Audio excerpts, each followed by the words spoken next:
కట్టెదురా వైకుంఠము కానా చైన కొండ తెటెరాయ మహిమలి తిరుమల కొండ తిరుమల కొండ.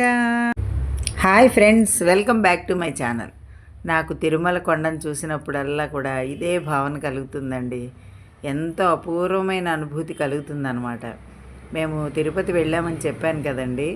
విష్ణు నివాసంలో మేము ఆ రోజు రూమ్ తీసుకున్నాం కదా, ఆ రూమ్ వేకేట్ చేసి తిరుమలకి బయలుదేరామండి. అయితే మాతో పాటు షేరింగ్ అనమాట, వేరే వాళ్ళు కూడా వచ్చారు. ఒక మినీ వ్యాన్ అనమాట.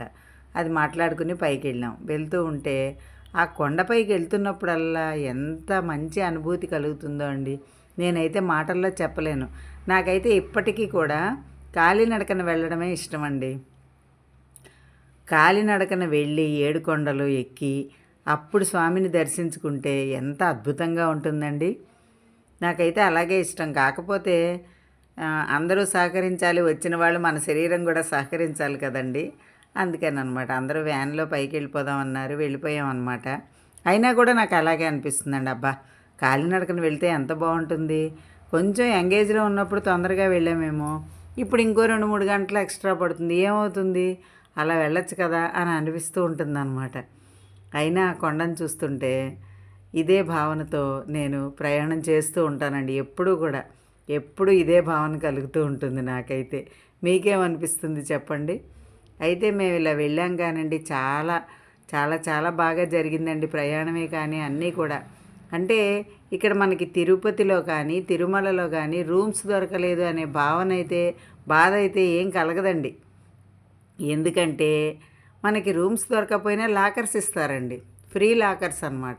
మనం ₹1 కూడా పే చేయనక్కర్లేదు. లాకర్స్ ఇస్తారు, లాకర్స్ దగ్గర పడుకోవచ్చు. అక్కడే పడుకోవాలని రూల్ కూడా లేదండి. పెద్ద హాల్ ఉంటుంది. ఆ హాల్లో మనం లాకర్ల దగ్గర ఎవరైనా గబుక్కుని మనకంటే ముందు వచ్చిన వాళ్ళు పడుకున్నా వేరే చోట కూడా పడుకోవచ్చండి.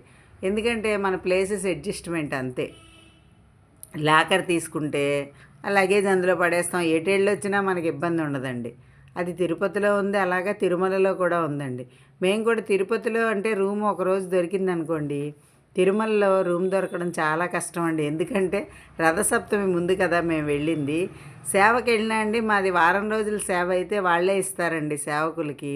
అంటే మేము కిందటి సంవత్సరం రథసప్తమికి వెళ్ళినప్పుడు కూడా సేవకి సేవా సదనంలో ఇచ్చినా కూడా కొంచెం ఇబ్బంది పడ్డామండి. అందరికీ దొరకలేదు రూమ్స్, అదే బెడ్స్, అలా అనమాట. అందుకని ఎందుకులే మనది 3 రోజుల సేవే కదా, సిఆర్ఓ ఆఫీస్ దగ్గర నించుంటే రూమ్ దొరుకుతుందని అలా ట్రై చేసామండి. కానీ మాకు దొరకలేదు.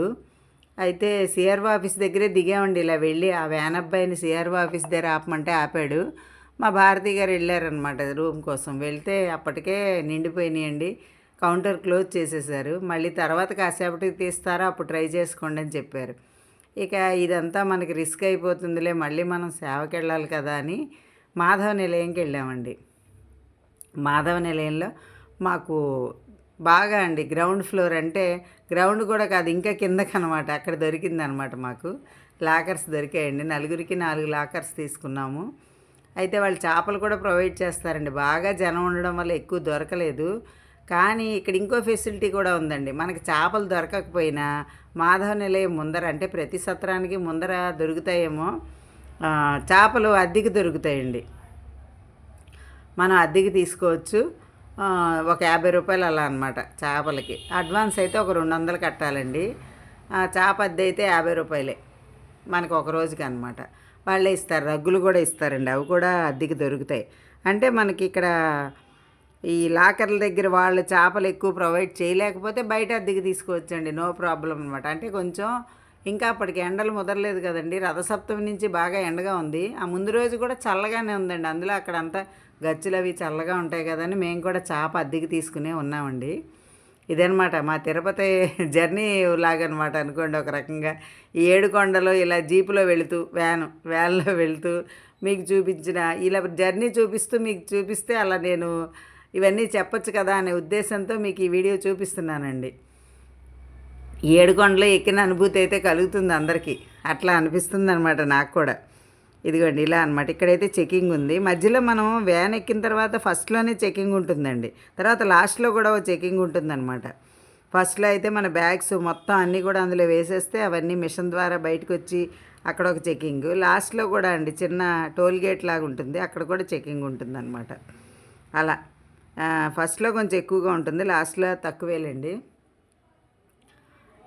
ఈ ఈ దాటిపోయామండి మేము, రెండోది కూడా టోల్ గేట్లా ఉంటుంది, అది కూడా దాటిపోయాం చూసారా. ఇప్పుడైతే మనకి మామూలు రోడ్డు వచ్చేసింది,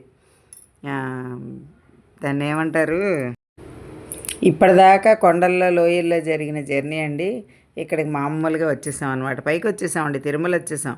అబ్బా వచ్చేసాం కదా తిరుమల వచ్చేసాము అని అంటే స్వామిని చూసేసినట్టే అనిపిస్తుందండి. వెంకటేశ్వర స్వామిని దర్శించేసుకుంటాం కదా అని ఆనందం అనమాట. ఇలా ఎంతమందికి కలిగింది చెప్పండి ఈ అనుభూతి? నాకైతే మాత్రం ఎప్పుడు కొత్తగానే ఉంటుందండి. తిరుమల వెళ్ళినప్పుడల్లా కూడా నాకు ఇలాగే అనిపిస్తూ ఉంటుందన్నమాట.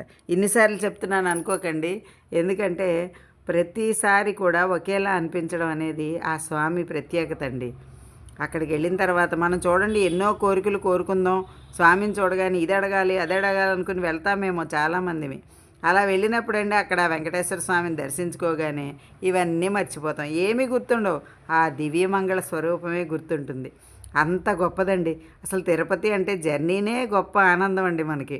అలాంటిది స్వామిని చూస్తే ఇంక జన్మ తరించడమే కదండి.